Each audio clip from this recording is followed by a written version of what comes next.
Merci à toutes et à tous, bienvenue dans cette édition journal. Pour commencer l'actualité, double cérémonie ce jeudi 19 août 2024 au gouvernorat du Lualaba. Il s'agit bien évidemment de la cérémonie des remises et reprises entre le gouvernement provincial entrant et celui sortant sous la supervision du secrétariat d'exécutif. La deuxième cérémonie était la signature de l'acte d'engagement portant sur les codes de bonne conduite de l'agent public de l'État par le membre de l'exécutif provincial, ceux du cabinet du gouverneur et les animateurs de direction de la province. Cela, c'était à l'issue de la synthèse faite par le directeur du cabinet du gouverneur. Suivez le détail. C'est en présence du vice-gouverneur Clément Moufonduti Natkarl que la cérémonie relative à la remise et reprise entre les membres du gouvernement provincial entrant et sortant du Lualaba a eu lieu ce jeudi 29 août 2024 dans la salle des conférences du gouvernorat de province. Scindée en 3 parties, cette cérémonie solennelle a entre autres eu pour étape la lecture de l'arrêté nommant le nouveau ministre provincial par le deuxième secrétaire exécutif adjoint du gouvernement, Rudolph Bondomé Kimpoyo. Ça n'est suivi la signature des procès-verbaux entre le nouveau membre du gouvernement Masuka et ceux sortant en suivant l'ordre des préséances.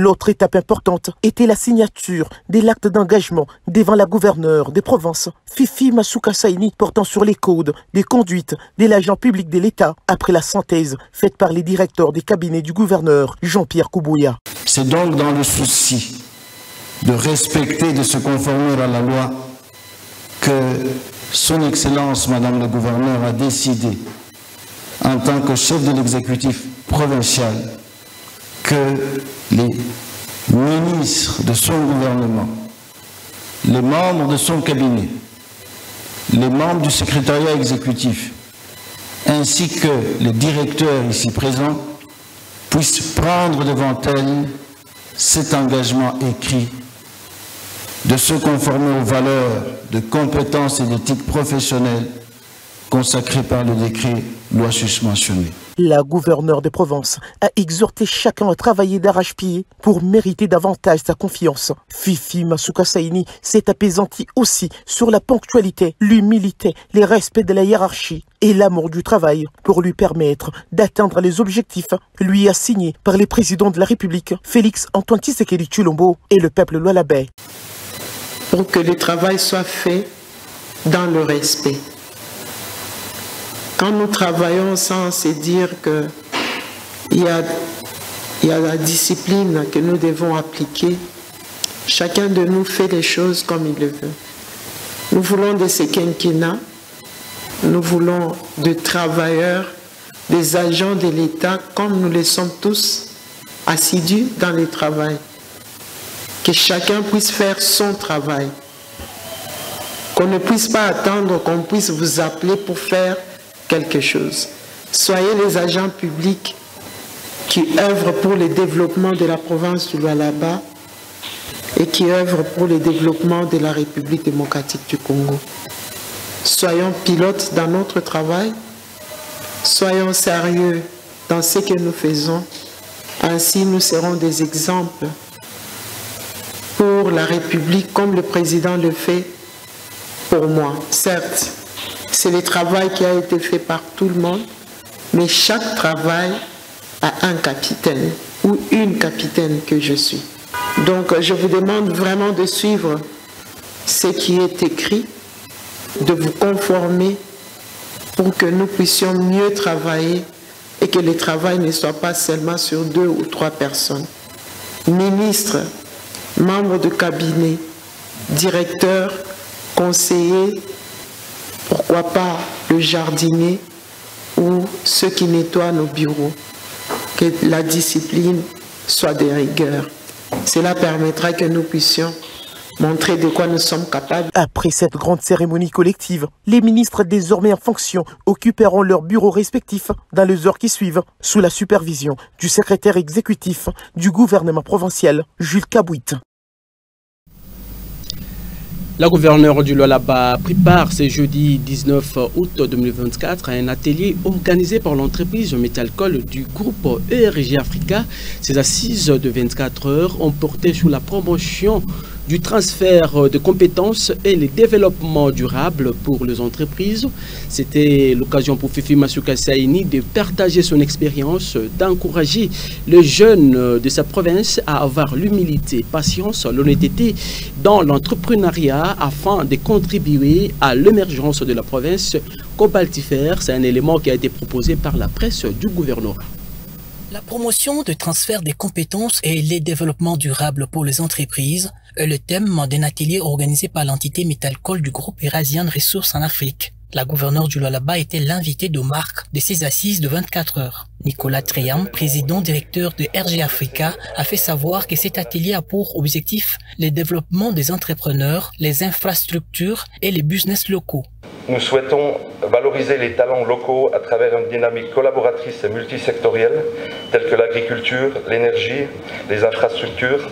Tout cela en fonction et en ligne avec la vision du chef de l'État, de son Excellence Madame la Gouverneure. Patrick Kitengwe, responsable de la communication de l'autorité des régulations de la sous-traitance Lualaba, a souligné que dans son rôle de régulateur, l'ARSP est un outil important du gouvernement de la République dans l'applicabilité de la loi sur la sous-traitance afin de créer une classe moyenne. Germain Pongwe Mambwe, président provincial de la Fédération des entreprises du Congo, FEC Lualaba, a fait savoir que cette province dispose d'un environnement favorable pour les investissements. Henri Yav Nawej, formateur consortium des entreprises du Lualaba, a salué les efforts considérables de la gouverneure de province pour soutenir l'entrepreneuriat local. Il a par ailleurs relevé que les petites entreprises ont besoin de l'expertise des grandes pour évoluer. Ayant une expérience de plusieurs décennies dans l'entrepreneuriat, la gouverneure Masuka Saini a encouragé les jeunes entrepreneurs de sa juridiction à la volonté d'entreprendre, à l'humilité, la patience, l'endurance et l'honnêteté pour faire des exploits dans le secteur. Je rends un vibrant hommage à son Excellence Monsieur le Président de la République et chef de l'État, Félix Antoine Tshisekedi Tshilombo, qui travaille d'arrache-pied pour redorer l'image de la sous-traitance, l'indépendance économique, la participation des Congolais dans la chaîne de valeur en vue de créer des millions d'emplois locaux. Pour la circonstance, je m'adresse tour à tour aux entrepreneurs et potentiels entrepreneurs. L'entrepreneuriat, ce n'est pas seulement avec les grandes entreprises. Vous devez faire preuve de créativité, d'ambition, de volonté, de rigueur, et aussi d'humilité, c'est faire former et d'apprendre en vue d'acquérir une expertise compétitive nécessaire au domaine de l'entrepreneuriat où vous êtes. La sagesse, la pertinence et la profondeur de l'intervention de l'autorité provinciale ont été plusieurs fois ovationnées par l'assistance. L'honorable vice-président de l'Assemblée provinciale du Lualaba, Archimède Kabea Kalassa, n'a pas passé le gros de son temps dans son cabinet ce vendredi 30 août 2024. Il a pris part à une journée scientifique organisée par l'ISP Kolwezi. Cette institution académique a même étalé une proposition dédiée sur l'adaptation de besoins de la société par rapport à l'enseignement. Reportage du gouvernement provincial. L'inadéquation entre l'enseignement et les besoins de la société, tel est le thème de la journée scientifique organisée par l'Institut supérieur pédagogique ISP en sigle de la ville de Kolwezi. En sa qualité de scientifique et de deuxième personnalité de l'Assemblée provinciale du Lualaba, l'honorable vice-président Archimède Kalassa a pris part à ce rendez-vous scientifique dont la portée est éloquente. C'est au regard de l'universalisation de modes et de conditions de vie dans le monde universitaire qu'une adaptation est requise afin que le besoin de la société y trouve son étanchement. Le DG de l'ISP Kolwezi, le professeur Didier Kilondo, a même suggéré une proposition dédiée à cet effet à l'honorable vice-président. Est-ce que nous ne pouvons pas, au niveau de l'Assemblée provinciale, faire des propositions d'édite, que ce soit une loi qui crée un cadre de concertation, peut-être trimestriel ou semestriel, entre les entreprises types de la province et le système éducatif. Comme ça, que ce cadre de concertation puisse commencer à rallier les compétences dont cherchent les entreprises par rapport à leur modernisation. Et nous allons aussi voir par rapport au système éducatif. Archimède Kalassa a accueilli à bras ouverts cette succession. Il a aussi estimé être ouvert à tous ceux qui contribuent à l'avancement de l'Assemblée provinciale du Lualaba que dirige l'honorable président Jean-Marie Kassia Tchingambo. j'ai réfléchi de cette manière-là pour dire si aujourd'hui je peux obtenir des propositions qui viendraient des scientifiques, nous en ferons notre combat et de cette manière-là, nous porterons haut les dits dont vous avez besoin pour permettre à ce que nous harmonisions les avis et conseils. Des questions et réponses ont clôturé cette journée pleinement scientifique. Encerclés par un mur construit par une entreprise locale, les habitants du village Lukwesa et Sakachala ont reçu la visite des élus nationaux du Lualaba ce vendredi 30 août 2024. Pascal Bailon était avec eux et voici son reportage. Répondre aux cris de détresse de l'air haute reste l'objectif principal des élus nationaux du Lualaba en vacances parlementaires. Les caucus composés de 5 députés nationaux ont visité 2 villages ce vendredi 30 août 2024. Il s'agit des villages Lukwesa et Sakachala dans les territoires des Muchacha. Sur place, les élus ont constaté que les habitants sont encerclés par un mur de l'entreprise Chemaf. Les numéros de marquage sont sur chaque maison depuis 1 an. Ces habitants ne savent quoi faire.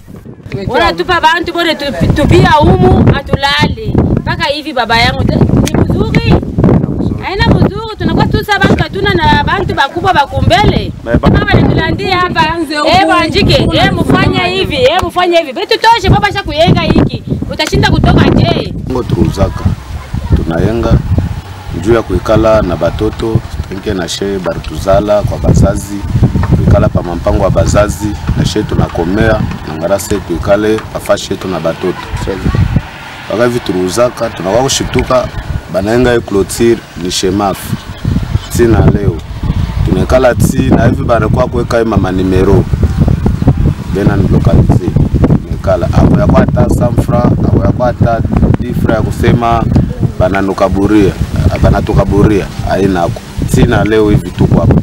Les élus nationaux ont été touchés par les témoignages horribles de ces électeurs.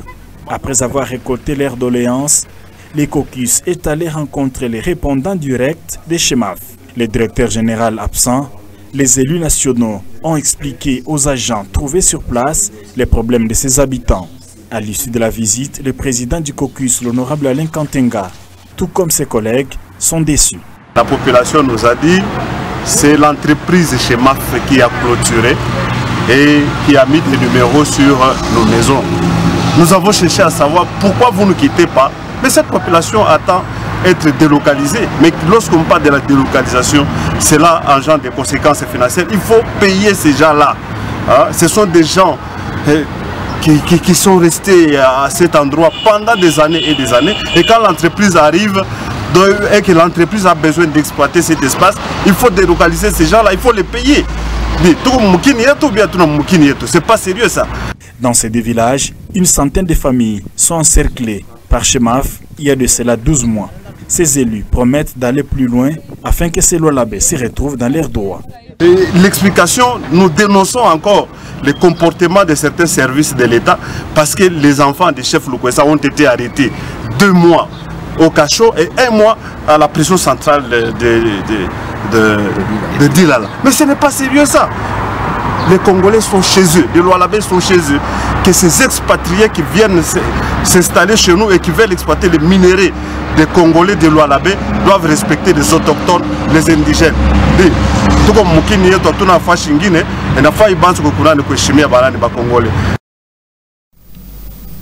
Depuis le 28 août 2024, le cabinet du ministère d'État, ministre de la Justice, garde des Sceaux, a signé un décret portant sur la sauvegarde du patrimoine de l'État.